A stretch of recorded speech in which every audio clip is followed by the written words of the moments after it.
Hey, as we get going today, as we're talking about where do we go from here, the desire of this event is this would always be an event where we really wrestle with what's happening in culture and how do we as the church be salt and light in that. And I also want to say this too, is that as ministers of college students, I really do believe this, and I know this just sounds like ministerial talk kind of thing, but I do think the college, this 4-year window, 4 to 5 year window that we have is a very important and pivotal time that we really can change the direction of the world in this small little window.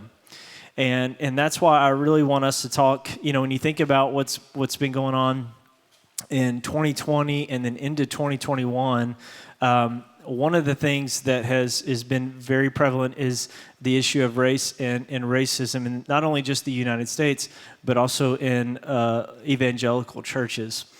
So I've invited some friends up on the stage today. I'll have them introduce themselves here in just a second as we wrestle through this. And then we also want to talk about sexuality. The Washington Post put out an article recently that I think it says 1 in 6 Gen Zers, okay, I just pulled that stat up, and then I'm going to have to read it. I don't know where it's at. I'll pull it up here in just a minute. We'll get that secured.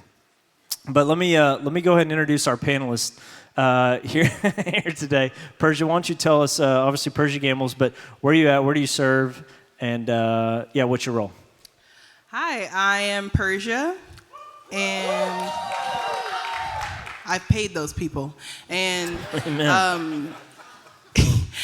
I am the Groups and Women's Director for the South Congregation of the Austin Stone. But before that, I worked at a church in Ames, Iowa called Cornerstone for the college ministry called Salt Company. And before that, I worked for a church called Redeemer in Lubbock.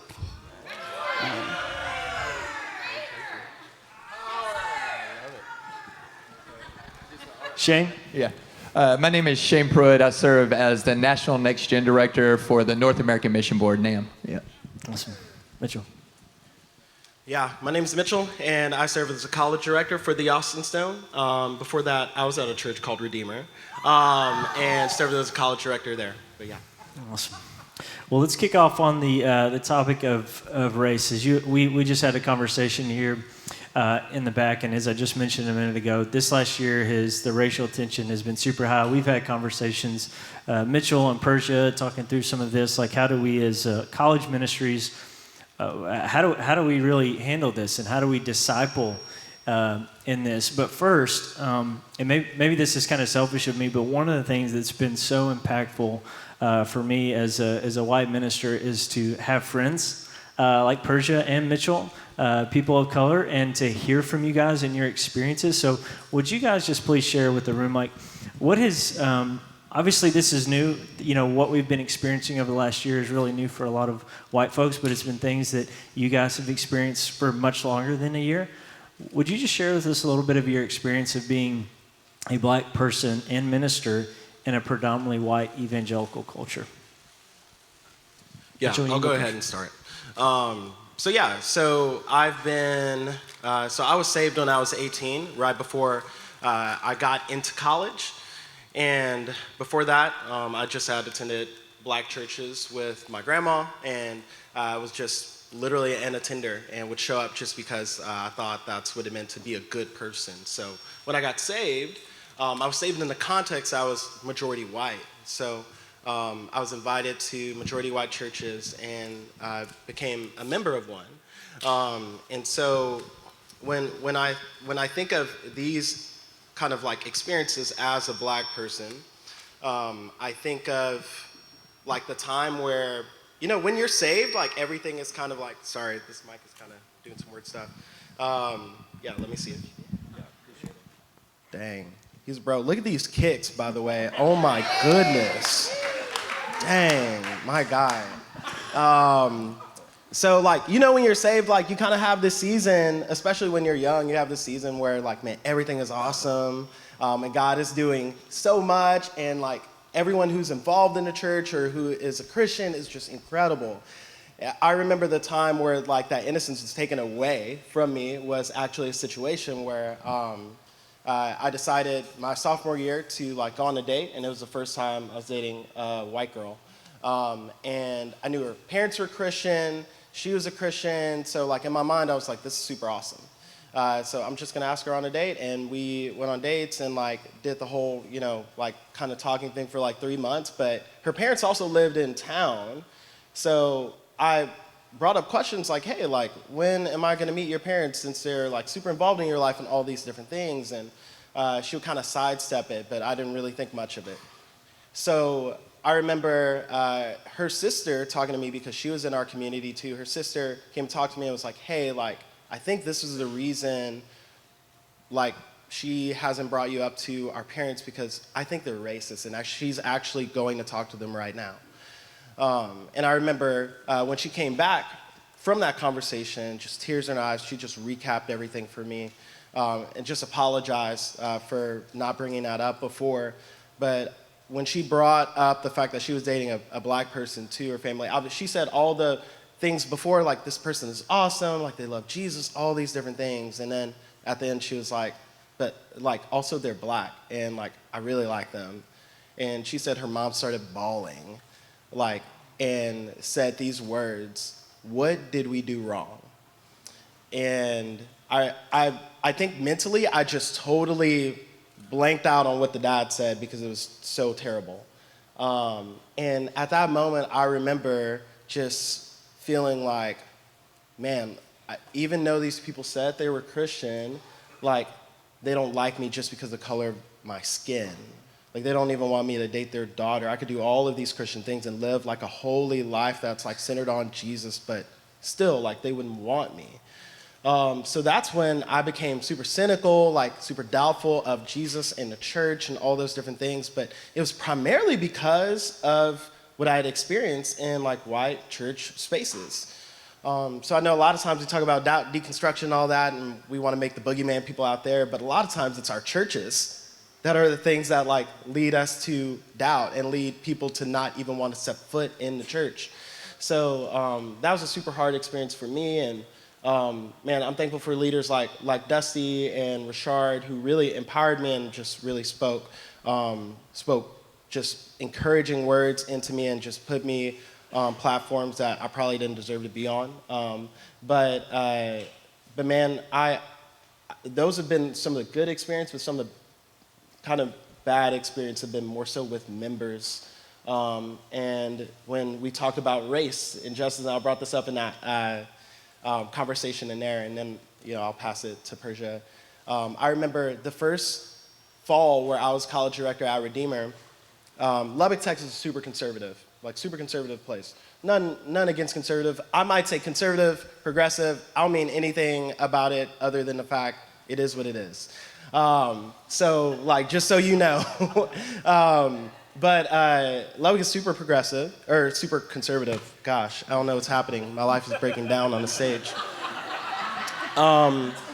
So super conservative, and even our college students really lean that way. A lot of them are even from Lubbock or those areas. And one of the things we had was this like late night talk on race. And then also in that same week, I was invited to go speak at a fraternity because of a couple guys I had discipled who were leading in that fraternity, who are actually here today. They were like, man, like our fraternity, majority white, it's Christian, they need to come hear about this. They need to learn about this. So people like Chris, he's actually over there, he works for Redeemer now. He brought me in, but I remember that entire week, man, there was so much going on behind the scenes with their members. Just like, oh, he doesn't even have a seminary degree, like he shouldn't even be coming out. I'm like, none of y'all graduated college, whatever. And I just remember like feeling all the tension going into that situation, and just realizing, man, even young people like don't want to talk about this.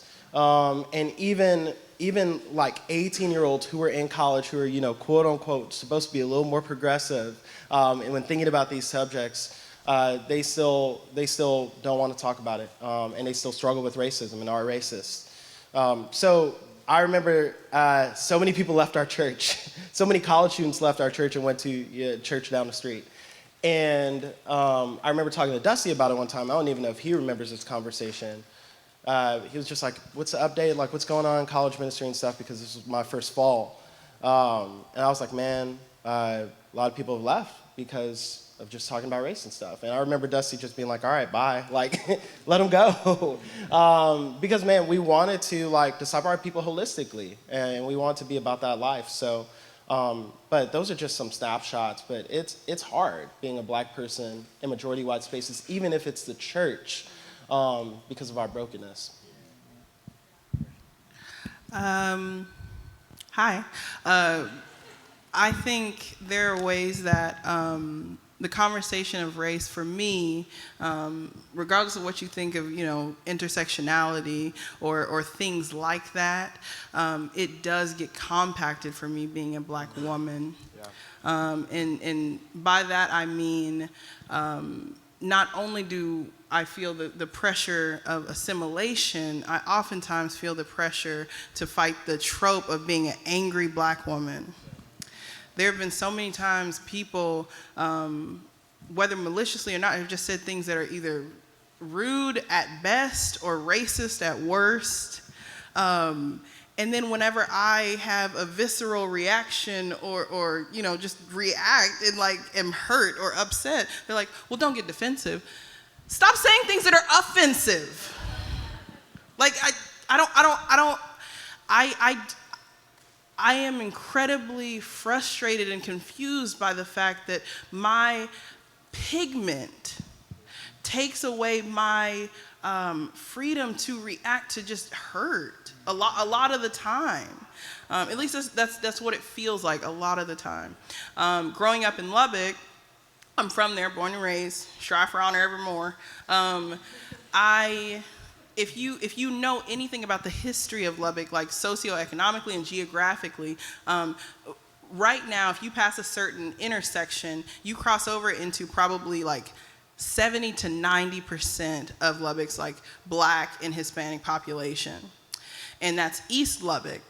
And the reason that it's East Lubbock and the reason that many black and brown people are there is because in the 50s and 60s, it was nothing but white people. And then black people started to move into those neighborhoods. And so there was a bunch of white flight. And then the rest of Lubbock got built.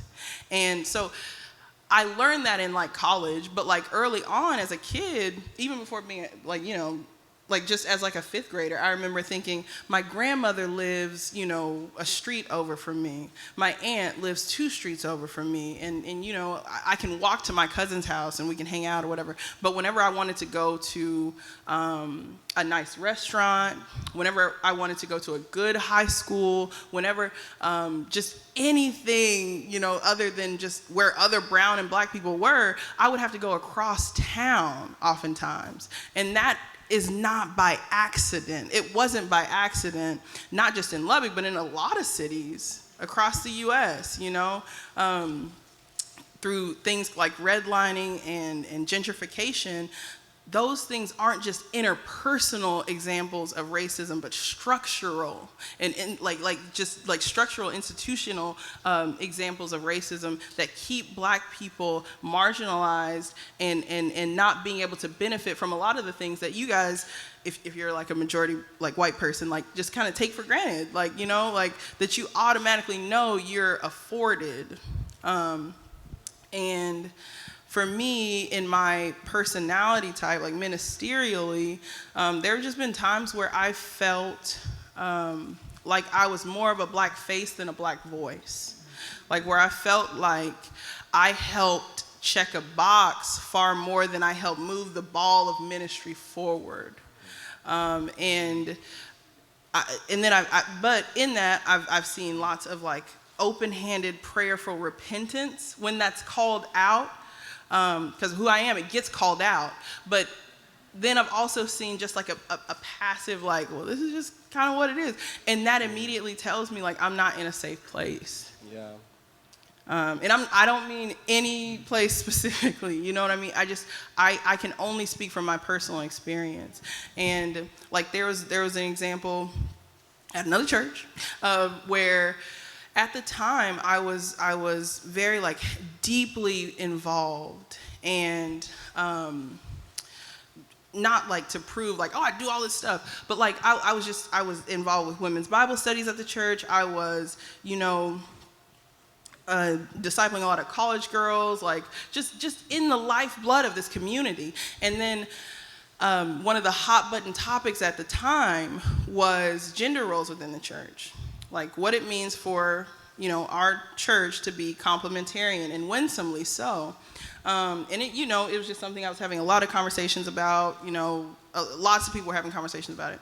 Also, this is not my caveat to say I'm complementarian. Don't want to be a pastor, but legitimately, I just felt like anyway. A few weeks after that, there was this kind of town hall meeting at the church where the staff wanted to communicate hey, this is what this means, in a really loving and helpful way. But it was a panel like this, and it was a bunch of white married women. And I remembered literally sitting there as I think I was 23 or 24 at the time, and thinking nothing about what they're about to say applies to me, because we have a completely different lived experience. I've never been asked out on a date at this church, let alone proposed to. These women are far older than me, come from different backgrounds, so I just felt immediately underrepresented, while knowing how much I pour out, while knowing how much I really seek to see Jesus be proclaimed and made beautiful here, but I didn't feel valued inside the walls of it. And so I am, and one thing that's really cool, I did talk to the people that I worked for at the time, and they were very apologetic and hey man, that was truly an oversight and we're sorry, and but that's an episode of a show that has gone on in my life for 27 years.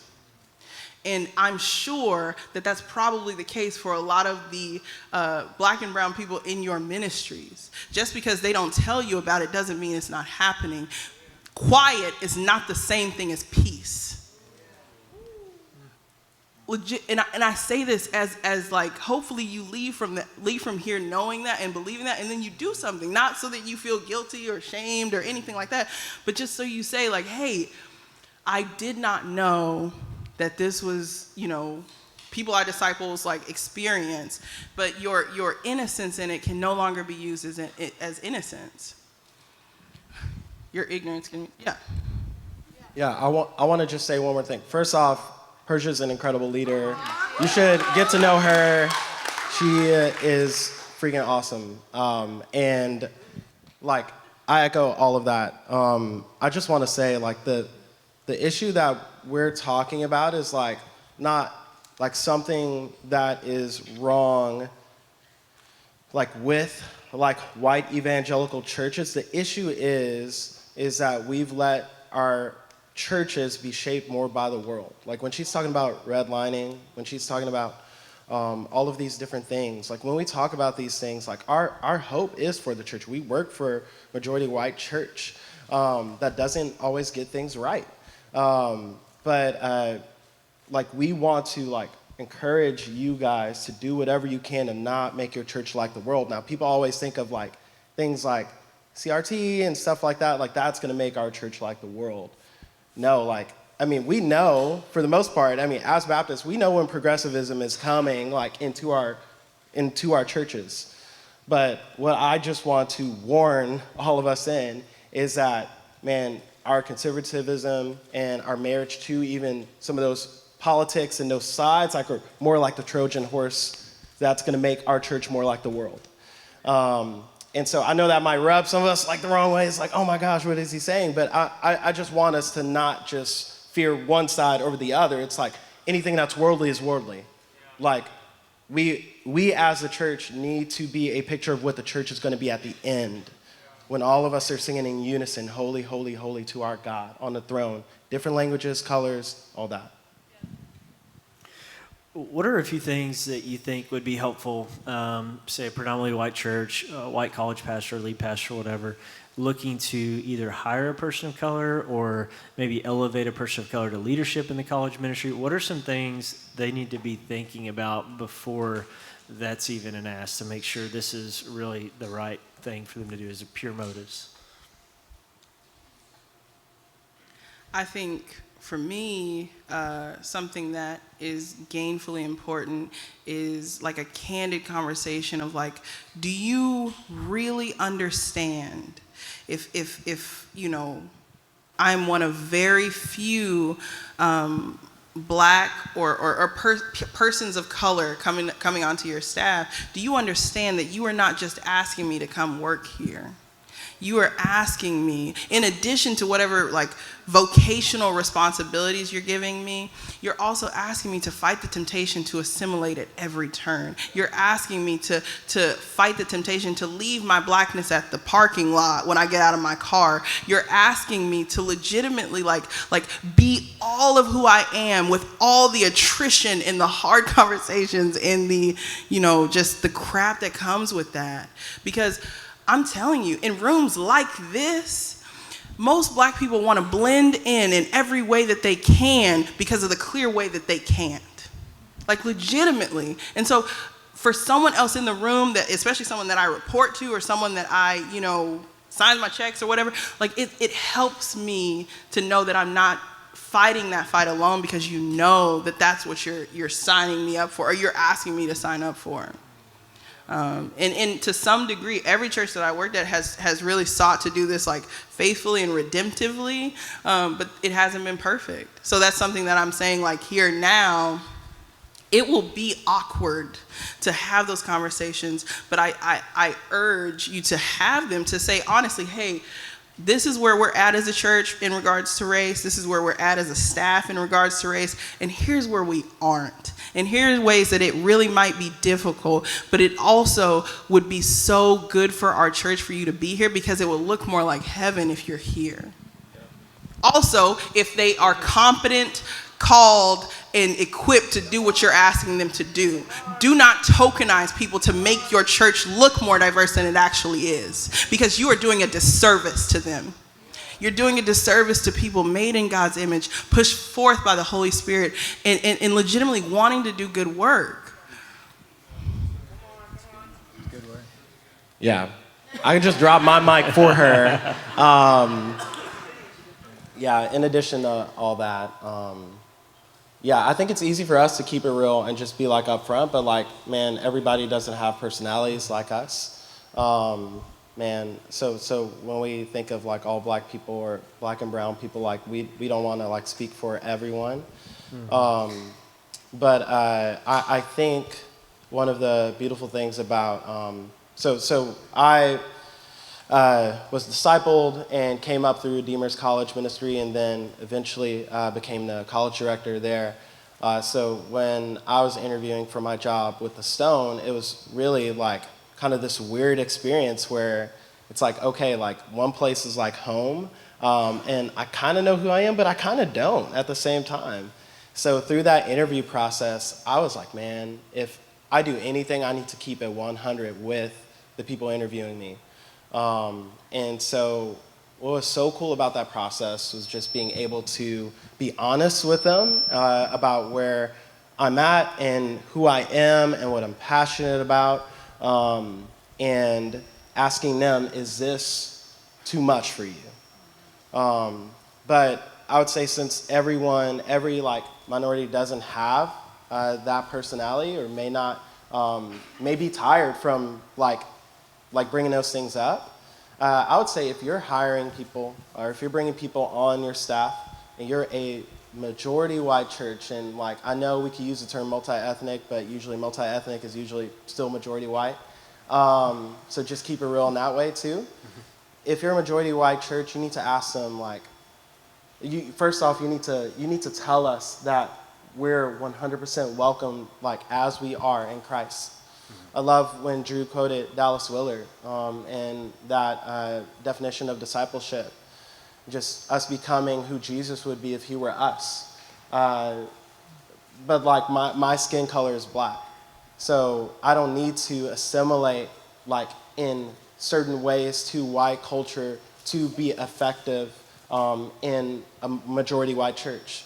And also in an invitation for us to come on those staffs, or even for black leaders to come like and serve in our ministries, we need to tell them that they are a gift. You're a gift. You add to our culture. A lot of times we want people to become our culture, and we keep it there. But we have to understand that if Ephesians 4 is true, then God is going to build the body in love. And it's going to happen through members of the body, all the saints doing the work of the ministry. But that means that we have to be willing to bring people in and let them add value to us. Because we're not complete. Like our churches, our ministries, we're not complete. We're still growing. And we need their insight, their leadership. We need to affirm that they're gifts to us. Awesome. Well, there's obviously more that could be said here, more questions asked. And, racism is not just a black and white thing. It's much more than that, but that's kind of where we're headed today. But, we probably should have just picked one topic for the lunch panel session. We could keep going here for a minute. But let's shift gears for a second to sexuality. And Purshia, I'm going to start with you, then Shane. I want to jump over to you, my man. But as mentioned earlier, Washington Post article came out, so 1 in 6 Gen Z adults would say they identify as LGBTQ. I'm 35. I'm 35 in July. Not yet. 34. I'm not there yet.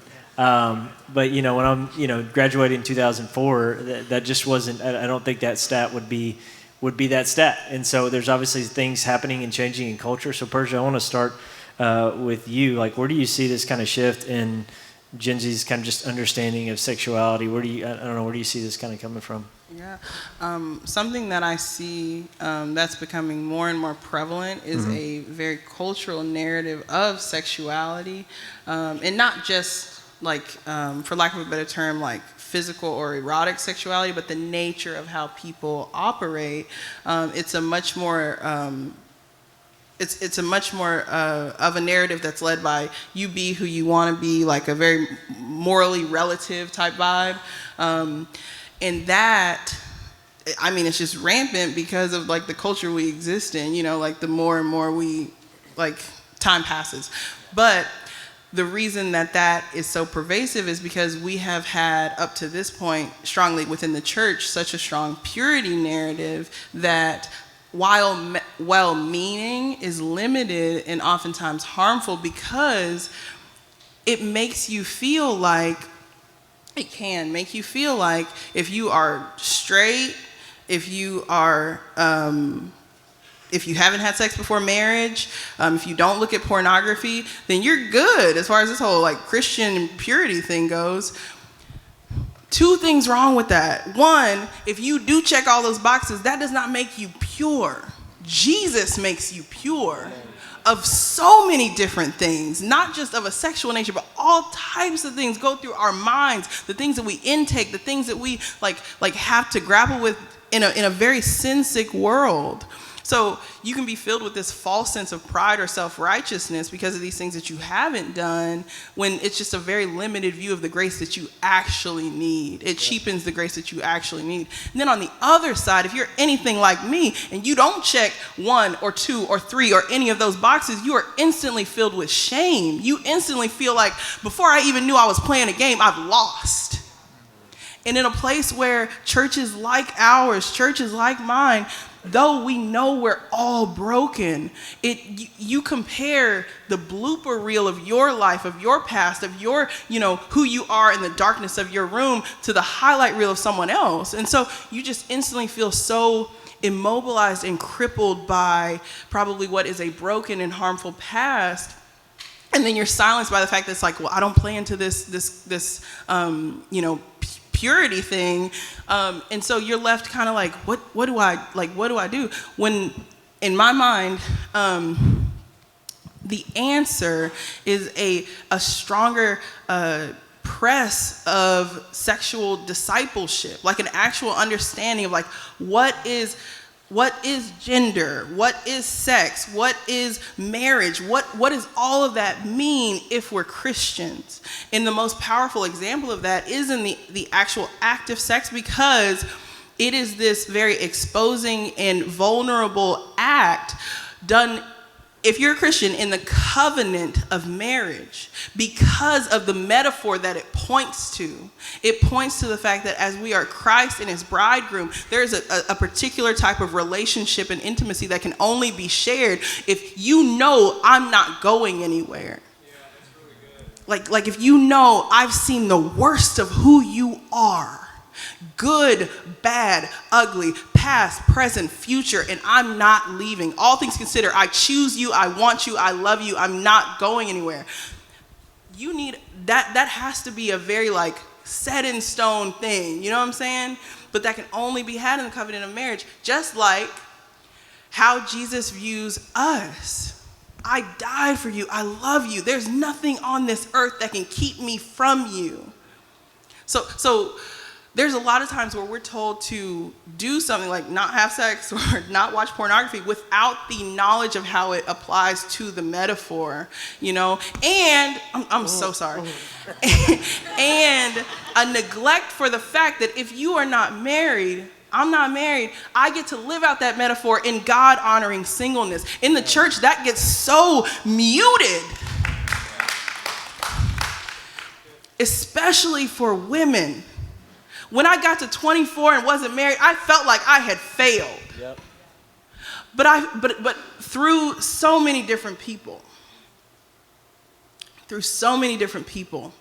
I helped, like God used God-honoring women who are older than me and far more mature than me, who have stronger character than me, to know, hey, you have not failed. You serve the author of time. He is in charge of everything that happens in your life. It is not by accident. You know what I'm saying? Like, I just think there should be a greater amount of celebration and explicit, like, treasuring of, like, what God-honoring singleness should look like and the metaphor of what marriage is supposed to mean. Because both will point you straight to Jesus. I love it. Hey Shane, I want to talk to you this question. What have you experienced in your ministries? You know, you're around probably more like youth age students than you are college. You know, you've got Gen Z kids at home. So what have you experienced in your ministries in terms of Gen Z and sexuality? Yeah. So every year I'm probably in front of about 100,000 college and teenagers, but probably the majority teenagers. Yeah. So, you know, it's interesting about that Washington Post article is actually covering a Gallup survey poll where they found 1 in 6 Gen Zers identify as LGBTQ+. But if you dive in deeper, so some of our team dove in deeper to that study, you find out is actually those that identify as gay has not really grown. Those who identify as bisexual has grown tremendously. And so I think a lot of things can be tied back, and this could be a long conversation of like, you know, gender. I would say this, I think culturally, number one, when the church is silent and culture is screaming, then a whole generation only hears one worldview. And so I think we have to press in, we have to speak up, but in a gospel way. Like, this isn't politics, this is people made in God's image that Christ died for. I love that we press in with the gospel, but what also the Bible teaches. And so I think on some level, some of it has to do is, at the end of the day, those who claim to be followers of Jesus don't know the Word of God. So they don't know how to articulate this in a way that helps people, you know? And so I would also say this culturally, especially with young people. I mean, think about even, you know, when we were younger, you know, when we're 13, 14, 15, affirmation and celebration are very powerful things.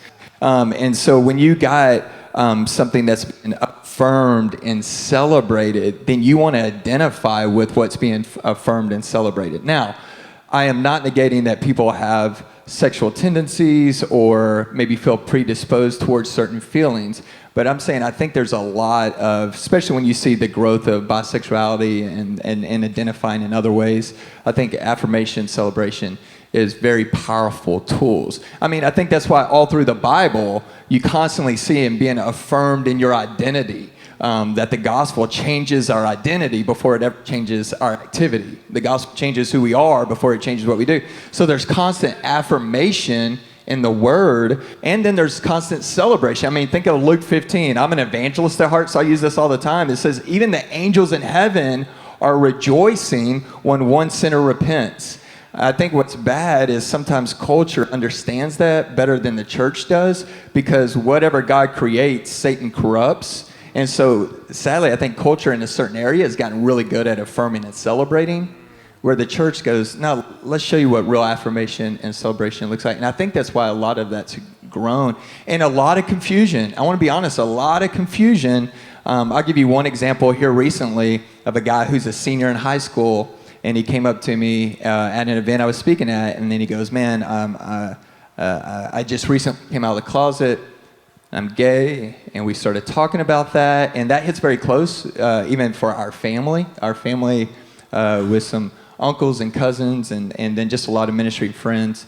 And I said, man, help me with that. And he goes, I'll just be honest, I'm struggling. I know without a doubt that I've been bought with the blood of Jesus, and I have the Holy Spirit of God inside of me. I'm really struggling with this. And I go, well, let's have this journey.